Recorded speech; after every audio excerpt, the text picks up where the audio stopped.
Intro music. Come on in. A star for the ages for Tony Gwynn, number 3,000. They have acquired Eric Johnson and Fernando Tatis Jr.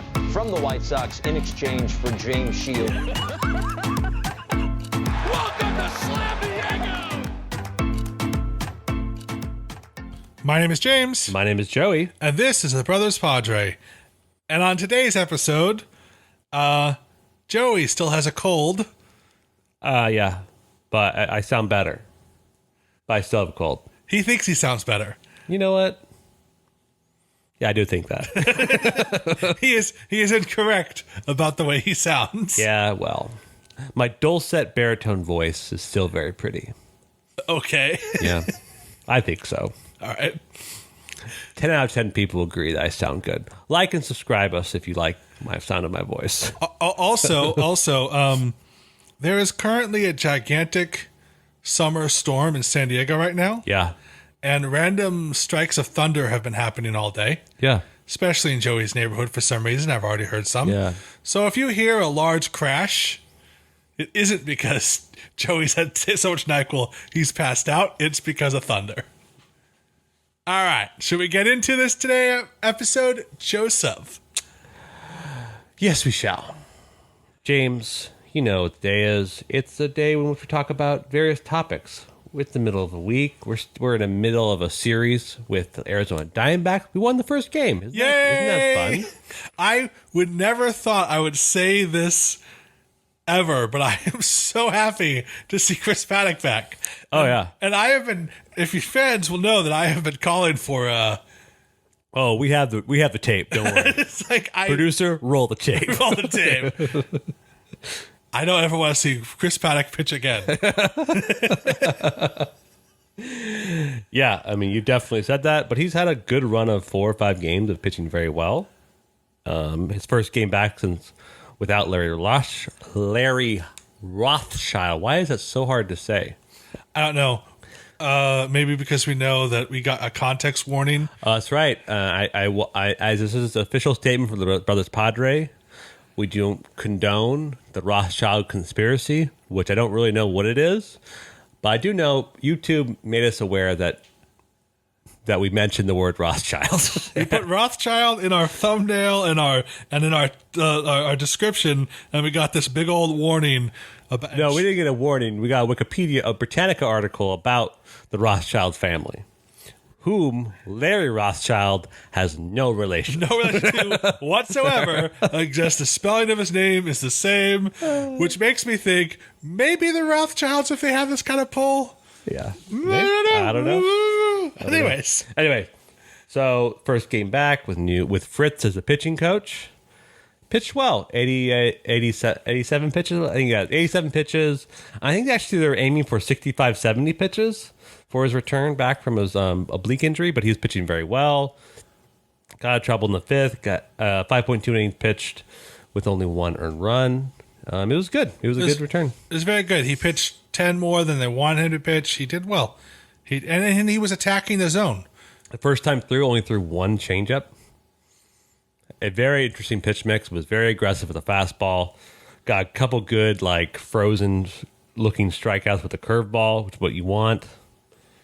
It was nice. It was a good start. Very good start. And with that, we might be a new problem, James. Because that's how these things work, you know. Yeah, Padres can't be good at every facet of baseball at all times. There are 4 aspects of baseball that you have to be good at. Right. Hitting. Yes. Defense. Yes. Starting pitching. Yes. And relief pitching. Yes. Our defense has always sort of been on point. Yes. Our starting pitching is starting to look up. Yes. And we scored 7 runs yesterday. Yep. Yeah, we only scored 2 runs in the second game against the Halos, but we scored 5 the previous game. Right. Against Trending Angels. in a good direction. Yes. And the one aspect that has been good all year long, best bullpen in baseball, it's starting to show its wear and tear for all the innings we've been throwing at it. On Saturday's game, the bullpen came in to the Reds had lost, so Jace Tingler saw that, like, hey, we need to win this game. The Padres were down 3-2, and Ryan Weathers, we should have a discussion about Ryan Weathers at some point. We don't know yet his new role. He hasn't had a good string of starts. And Jace Tingler's like, hey, I'm not going to let Ryan Weathers get too far into this game. I want to turn to my number one bullpen in baseball to lock it down for the next 6 innings. That bullpen then allows 7 earned runs over 4 innings. They pitched very well against one Shohei Ohtani, but they forgot to pitch well against everyone else. Yeah, there were 8 other Angels on the field. Unfortunately. So 7 earned runs for the bullpen in that game. Fast forward to yesterday's game where Chris Paddock left at 5-1 and Eric Hosmer hits a home run. Good job, Eric Hosmer. Yay! Makes it 6-1. And then Daniel Hudson, who I don't understand how he has like stuff that's insane. He can throw 97 mile an hour, have an incredible breaking pitch, and people are like, I don't know how to hit this. And then he just throws a pitch right down the middle, and they're like, oh, I know how to hit this. And then he get hits. He loads the bases. He gets 2 outs, but the bases are loaded. And then Emilio Pagan comes in to face Ketel Marte, and Emilio Pagan's like, I forgot how to pitch, and I forgot that this guy is like one of the best underrated hitters in all of baseball right now. So I'm going to throw a breaking ball that doesn't do anything right down the middle. So what do you think happened, James? Well, I know it happened because I watched the game live, and it was a grand slam. Ketel Marte is the most unknown superstar in baseball. If he's healthy, any of these past 2 years, he's top 5 MVP. Not even a question. Yeah, it's his injuries that's keeping him off those lists, but he is definitely a superstar. And a Padre killer. Yeah, and if you throw a nothing breaking ball down the middle, what do you think's going to happen? Well, Ketel Marte is a grand slam. Yeah. James, over the past 5 starts, I did not have it pulled up. The Padres bullpen, since the firing of Rothschild, has an ERA of 2. Starting pitching. I know. Starting pitching. 2.28. Very good. Yep. Our bullpen, in the last 15 games, has an ERA, I believe, of 5.80. 5.28. That's horrible. Yes. Now, I personally think, Jace Tingler made a statement saying he's not worried about the bullpen. There are ups and downs. His bullpen is some of the most talented bullpen in baseball is basically what he said. Right. And if we get Liddellson, why can't I say his name? Dinelson Lamet. Here's the reason. We haven't talked about this. It's weird that he has the word Nelson in his name. Have you ever thought about that? He has the word Nelson.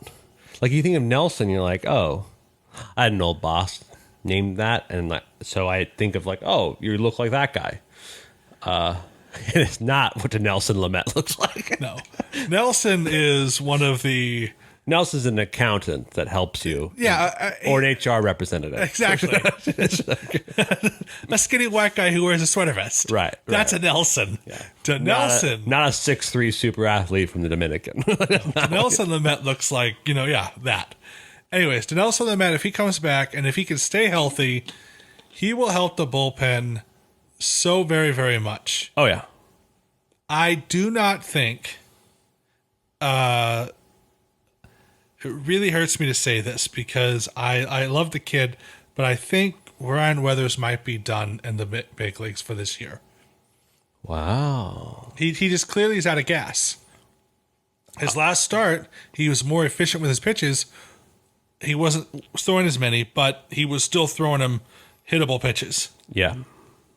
I think he's just out of gas. I think he's clearly not ever pitched this long in his career. He might just be out of gas. Or maybe he could move into the bullpen and he'll be more effective 1 or 2 innings.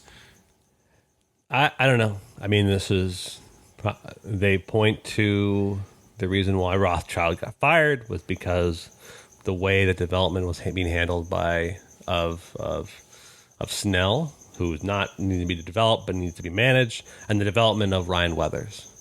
You have a guy that who obviously has great command of his fastball, but not given enough development to do the rest of his pitch mix in a way that made him effective like he was early in the season. So he's still the youngest starting pitcher in baseball. He's still, I mean, pitchers in general are late bloomers. They're not. Oh no, I still have the highest expectations for this kid. Right. I think he could be our, superstar starting pitcher. He could be the Padres. I can't even remember his David name. Wells. Oh, I was going to say, David Wells. He could be the Padres' future David Wells. I was going to go with the Doyer Dodger. Clayton Kershaw? Yeah, him. It's weird that you say that when there's literally a guy who emulates Clayton Kershaw who's currently in our minor league system. And since I have never seen him with my own eyes, I don't believe Yeah. Mackenzie Gore exists. He went 6 innings in the rookie league 2 days ago. Very good. Very, very, very good. Yeah. Jamesy, let's go back to the bullpen. I shouldn't be worried, but I'm a little worried. Yes.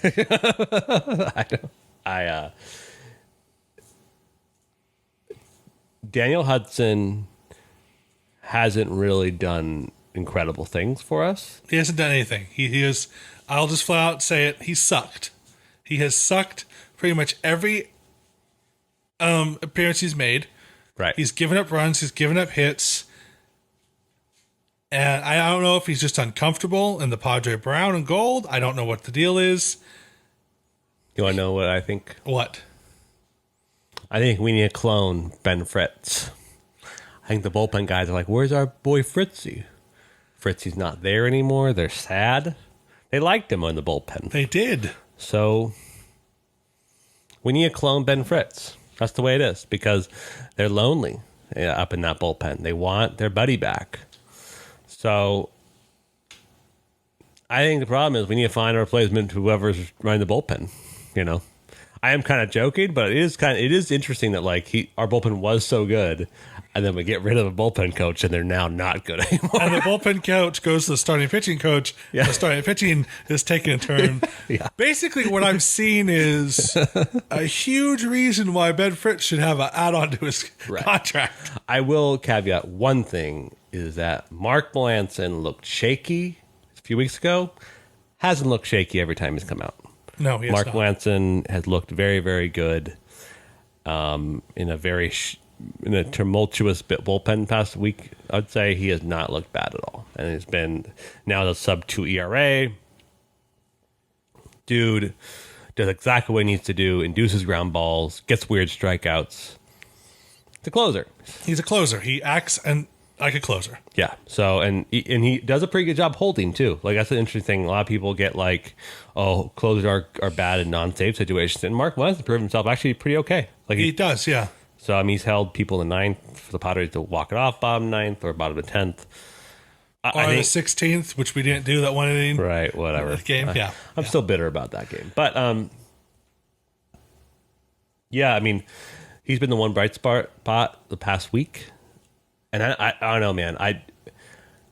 Not having Pomerantz is already Pomerantz. We've always said it's how is this guy really effective? But he is, and not having him now, you're kind of who's our setup guy? Who's the 8th inning guy? It was supposed to be Pagan, and Pagan's always giving up big hits. Yeah, Pagan, and then Pierce Johnson is also supposed to be that point. I mean, Daniel Hudson's supposed to be that person. Daniel Hudson was supposed to take that role over, but I don't know. Maybe, again. And old man Stammen is being used to death. I mean, maybe Stammen's listen, this is my last year on Earth. Use me as much as you like. Exactly. Stammen is clearly overworked and can't be used as much as he is. Do you think Stammen, intentionally looks like an overworked father? the middle of his, you know the Stammen look. He puts up the hat on top of his head, like, whoo, whoo. You can just see him internally saying, whoo. Well, doesn't he have like 4 kids? I don't know. His wife just had I know he left for a couple days because his wife. Oh, I know he had. baby. Yeah. I don't know. He just looked like an overworked dad. So look at you. You're an overworked dad. I'm not a major league pitcher though. I'm not on TV every day. That's true. He is. Yeah, I don't know. It's just such a weird thing to think about. Like, what happens now if we have a lead in the 6th inning? What is your now definitive bullpen setup to win a game? Say if tonight you Darvish is pitching. Darvish is pitching tonight. He gets all 6 innings. Or say he even gets 7. Let's say 6 innings. He pitches 95 pitches, 6. It potted up 2-0. Who are your 6, 7, 8, 9 guys? Let's disregard it yesterday happened. Let's say you have a completely fresh bullpen. Completely fresh bullpen?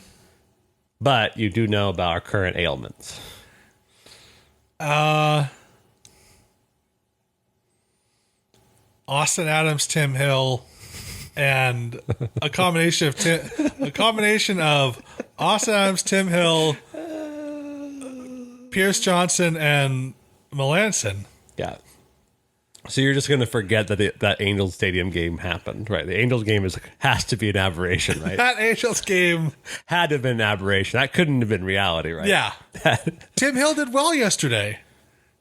Oh, I'm not talking about Tim Hill. I'm talking about Austin Adams. Oh, I know. Time on Saturday. Where the problem with Austin Adams is who leads the majors in hit batsmen, and he's a reliever. He has 18 hits batsmen. The American sniper himself. Oh, good. That's good. Oh, man, that was good.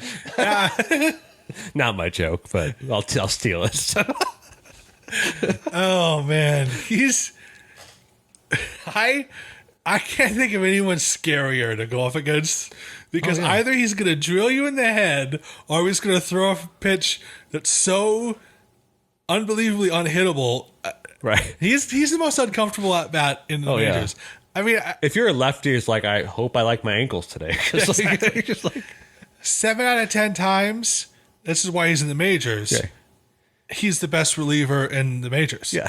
But those 3%, he will hit people. He will give up runs. He is so wild. Oh, yeah. I mean, it's bananas. Yeah. Yeah, I think currently, as I said, I think I agree with you because you said it's Adams, Hill, and Melanson, and obviously you could sprinkle Johnson in there depending on lefty-righty situation. Right. I think Pagan should be used like how Tim Hill is being used. So Tim Hill is used as like a lefty ground ball specialist, and he's extremely good at that. Tim Hill has been an incredible job all year doing that. Absolutely. He's had rough outings, but that's over the course of the season. That's, of course, what's going to happen. I think Pagan should be a righty-on-righty guy because his splits are like he's worse against righties, but he's now this year has been. They should do the matchup based on like particular matchup. So like Quintel Marte versus Pagan was a horrible matchup. It was, but Daniel Hudson wasn't throwing strikes. Right, he wasn't throwing strikes, so you couldn't really do it. So you had to get rid. That was the problem with that whole scenario. It was a bad situation. Pagan was already working, loosening up. Obviously, they wanted him to not get bases loaded to Marte. Right. The bases were loaded. He's not throwing strikes. You have to switch him out. I think Pagan's bottom of the order guy, and Hill can be top of the order guy if the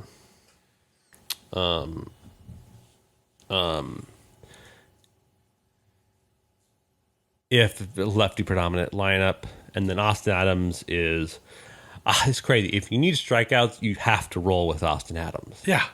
You have to. There's no one else better with a higher strikeout rate, but you're just like, you come with that risk of like, some days he'll hit everybody. He'll either strike out the side 7 out of 10 times or somebody's leaving in an ambulance. But that's the way he pitches. Gnarly. My God, he's only hit 18. Right. Let's stop beating up on Austin Adams and get down to. Are you concerned about our bullpen? I'll be concerned if today we allow another 4 runs. Yes. Okay. Yeah, I would be. Yeah, I agree. I absolutely agree that we. It's so frustrating that we're turning a lot around, but the one thing that's been old faithful, Yep, has fallen apart. But I'm still on Team Jace, and if he says he's fine and we're gonna be good, I'm gonna trust that we're gonna be good. And as long as we score 7 runs, maybe a bad bullpen outing or 2 won't be so bad. Exactly. James, you recently went to a Lake Elsinore Storm game. I did, in fact, go to a Lake Elsinore Storm game. I was going to go with my co-host of a podcast I do twice a week. Yep. But sound like a real cool guy. Yeah, sure. Except for the last minute, he went, "I can't go. My nose is sniffy." Is that what I said? I mean, is that what he said, rather? this podcast host that we're talking about. Just broke that facade, didn't we? Yeah, that's what he said. So I went to Lake Elsinore Storm game. Okay. It was real quick. If you live in San Diego, Lake Elsinore's not that far away. No. From where I live in Escondido. It's a 40-minute drive, 45-minute drive to Petco Park, and it's a 45-minute drive to Lake Elsinore. Mm-hmm. Lake Elsinore's a fun time. Concessions cheap. You posted the photo I sent to you where I was sitting. Yep. Look at the Brothers Padre Twitter feed, and you can see where I was sitting. Those seats were $15. Not expensive. Not expensive, and I was right on the field. Right. 2 things: go see Lake Elsinore Storm game, well worth it. And second thing, I really lost a lot of respect for big league umpires watching the minor league umpires go. There are only 2 umpires in a game in the minor leagues. One behind the plate and one that has to run around and cover all the bases. Yeah, he got 30% of the calls wrong. But he was running around.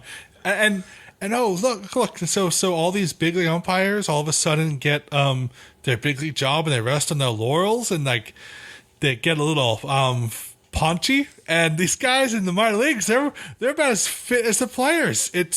They're running around, they're doing multiple jobs, and I was impressed. And I'm like, these umpires. I think if you do a bad job in the major leagues, much like big leagues, you have to go back down to the minors. How funny would that be? I know. See Doug Eddings huffing and puffing, running around. You deserve it, Doug. You deserve it. Angel Hernandez, I'd love to see you run around. Yeah, good time. I haven't gone in a while. I also saw a future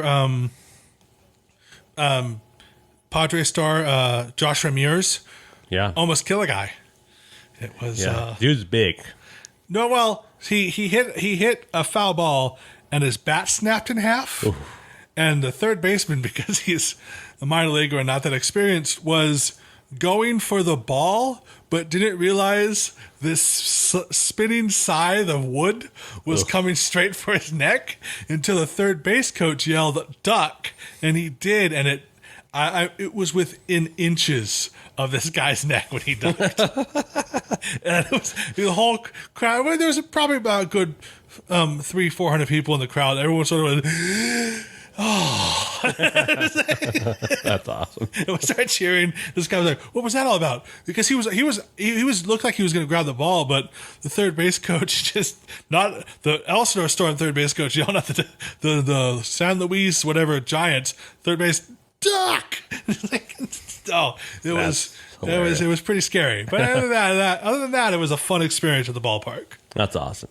Yeah, Josh Mears can hit the crap out of the baseball. He didn't get a hit the entire game, but he lined out, and you know when you can hear a ball barreled up. He barreled up several line drives and several foul balls that you could hear across the whole ballpark, just crack. And he just dude's big, strong. So in the left field, there's a restaurant, little like park. I forget what the restaurant's called, but on the deck or something like that. He hit it in there, and first you could hear the bat off the ball crush. Then it went inside the restaurant under the eaves, hit the roof, and you could hear crack that. That's awesome. It was pretty loud. That's awesome. Anyways, go see Lake Elsinore Storm game. I can't recommend it enough. Yeah. Soon you'll see all the rookie ballers will possibly go there, except for one Mackenzie Gore. Hopefully he'll skip a few levels. But yeah, it's always a fun time. Yep. James, final topic. It's not Padres related, but I thought we should talk about it. Should talk about it because we are not in the worst situation in all of baseball. New York Mets. Are you familiar with them, James? I mean, I've heard of them. They start out the season red hot. The Padres faced the red hot New York Mets, lost them a bunch of times, and then proceeded to not get hot and pretend to get very bad. How angry are you that the Padres have seemed to face so many teams when they were hot? We faced the Cubs during the 2 weeks they were hot. When the Cubs are going to possibly be a central threat, yes. Yeah. We faced the Nationals when they were still an East Coast threat before they start losing. We faced the Cubs when DeGrom was still healthy. I mean, the Mets, The Mets, yeah. It makes me enormously mad, and it makes me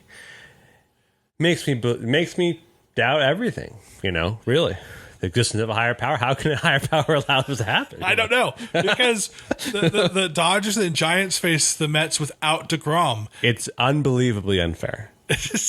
What a good thing! What a bad thing to happen to good people. I don't know, James. I don't know. New York Mets have been very, very bad, and they have lacking starting pitching, not knowing have an identity starting pitching wise. And this week they traded for Javy Baez to play second base.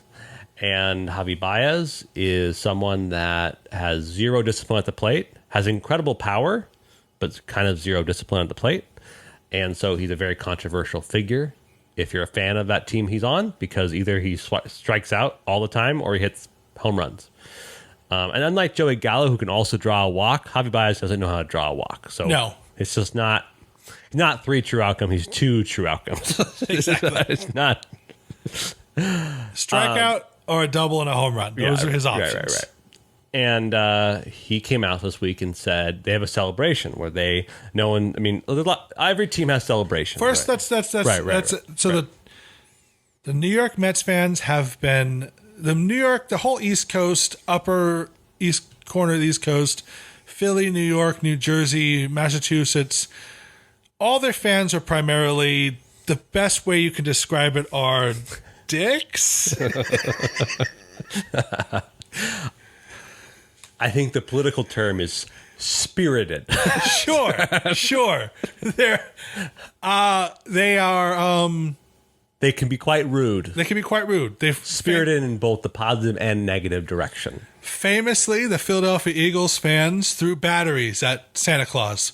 During one halftime show, because the Eagles were doing so badly, they decided to take it out on Santa Claus. Yes. And New York fans are known to boo, and they have been booing this Mets team because Francisco Lindor signed the largest contract in Major League Baseball history for a shortstop, and has proceeded to not do anything. Right. Javy Baez gets traded over. Yeah, supposed to be their savior, has not been doing well. Kevin Pillar has not been doing well. But Kevin Pillar was also just defense first player. Yeah, he's defense first player. He was drilled in the face, not by Austin Adams this year, and he's been struggling. And even Alfonso, Pete Alonso. Alfonso's a better name, but his name is Pete Alonso. Yeah. Anyways, Pete Alonso. I haven't had much sleep last night. Didn't get much sleep at all last night. There was thunder. Noted. Yeah. Yeah. Pete Alonso has been struggling. So they've all been struggling, and the Mets fans have been booing them. Right. And the new Met players, which is Pilar, Lindor, and Baez, it's the first time experiencing boodum. Yeah, it's very common in New York sports. And like I said, Northeastern sports to have your own fans boo you when you're performing badly. And whether we can talk about the merits as to if that's good or bad. It just comes to the territory. What I will say to this, because as all the players have been complaining about it, and that's what led to this whole thing, is that now that they've been doing a little bit better, the Mets players have been doing the what again? The thumbs down. So they thumbs down each other when they do something good. Now, this is not an unusual celebration. Famously, the Tampa Bay Rays played New York Yankees in Citi Field because there was a hurricane and they couldn't play in Tampa Bay. So Tampa Bay played a home game in the Citi Field with the Yankees. Very odd. Regardless, the Yankees were allowed to score, and the Mets fan who was in the free game, because basically it's the weird Mets stadium. A Mets game is not really a Mets game because of Yankees versus the Rays. There was a Mets fan there, and the Yankees score, and the Mets fan is a very famous meme of a guy with glasses like pointing down, like thumbs down. Yes. And then Todd Frazier, like, that's hilarious. I want to do that. So Todd Frazier, who was a Yankee at the time, started doing that whenever he got a big hit. He was like, look, thumbs down. Like, that guy's funny. He's like, right. They start doing that as like a jovial thing. So everyone has thought the Mets were doing an iteration of that. And then Javy Baez comes out and says, it's a celebration in some way, because if the fans are going to boo us, it's our way to boo the fans. Which is not a good idea to say this worse. No. And the thing is, I will say before it gets to the Javy Baez is a trade. He didn't know what he was. Okay. Right. Francisco Lindor signed a huge contract for the Mets. He should have done his due diligence. Somebody should have said, oh, by the way, if you suck, you're going to get crap for it. And everyone knows this about New York teams. Right. It got so bad that the president of the Mets, Sandy Alderson, had to make a public statement saying, hey, we don't accept this behavior. There's going to be a team meeting that we can't do this anymore. We don't boo our fans. They're the people that pay for everything. Yeah. Like, we can't do that. They're the people, reason why we have nice jobs. This is a no-no. So, and various Mets players, like, kind of supported it after the fact. Stroman was like, oh, media's spitting it. Everyone was like, that's what Baez said. It came out of his mouth. He just said those words. Like, Lindor is like, yeah, that's what we do. And then Pilar was like, just a thing between, it's an inside joke between us, which is the right thing to say, and not, say that we do it to boo the fans. And, yeah, it was, unbelievably bad at every level. The Mets have just been crazy all year with this kind of stuff. First, the raccoon thing, there was obviously a fight in the dugout between players, but then Lindor was like, oh, it was just, we were arguing whether we saw a rat, a raccoon, or a possum in the dugout. Like, what? And that's why you were shoving each other? Okay. Yeah, I was like, what are we doing? And then Pete Alonso making up a fake coach as their hitting coach because they were so mad their existing hitting. It's a weird ball club. You thought the Padres' problems were bad. That's a weird clubhouse environment. Yes, it is. Then what happened today, James? What happened today? What happened today was the Mets were down by 1. It was the bottom of the 9th. It was in Shea Stadium. I keep calling it's not Shea Stadium, it's Citi Field. Shea Stadium was their old ballpark. It's my fault. I call it Shea Stadium first. That's my fault. Citi Field. Citi Field. It's a newer ballpark, but it still has the ball that pops out of the hat, and that was a Shea Stadium. An apple that pops out with a hat on, because apples have hats. Okay.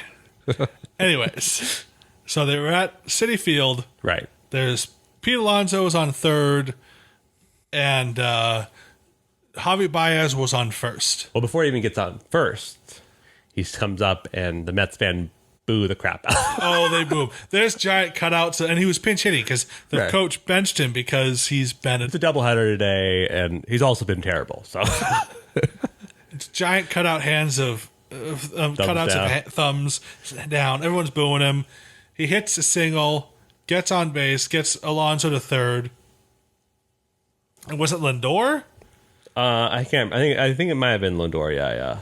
Hits a single to left field, scoring Alonso, which ties the game. The left fielder, Marlin, bobbles the ball.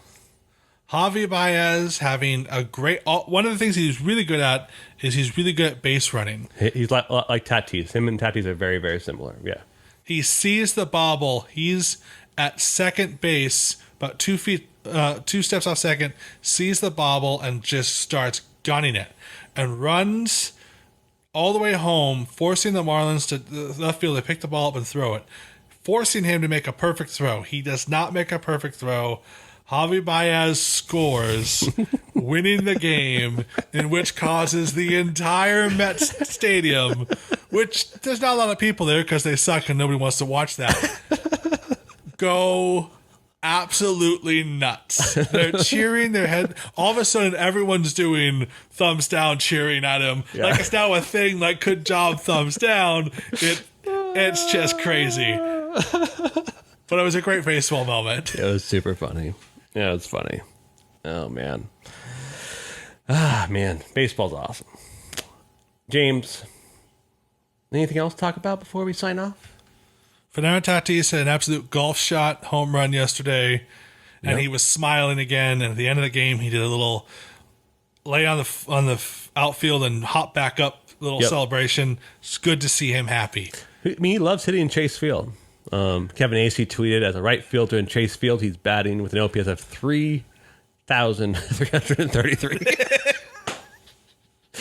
If you don't know, a good OPS is 1,200. So, Yeah. sample size be darned, it's a cool stat. James, we're on Spotify, we're on Apple Podcasts, we're on YouTube. Thank you for your listenership. We're on Twitter at Brothers Padre. James, until next time, go Padres. Go Padres. And there it is! Oh, doctor! You can hang a star on that, baby! The American Sniper himself. Oh, good.